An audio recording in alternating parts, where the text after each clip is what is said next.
Unibertsitateek ildo estrategiko argi bat markatu eta definitu behar dute estrategia teknologiko berri hauek txertatzerako orduan beraien unibertsitateetan.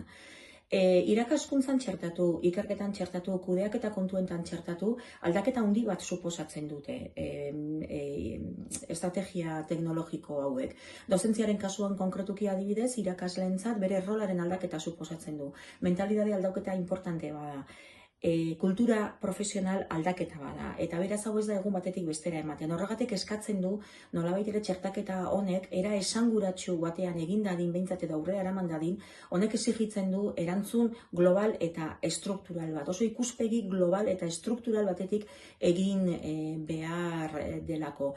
Horregatik, irakasleen formazioa bultzatu nahi balin badugu, ez da posible bakarrik zerbitzu konkretu batetik edo puntualki egindako eskaintza formatibo bat ematea. Baizik eta berriz ere diot, egitura edo estruktura ikuspegi batetik egin behar dela txertaketa hau eta baita ere ondorioz formazio hau.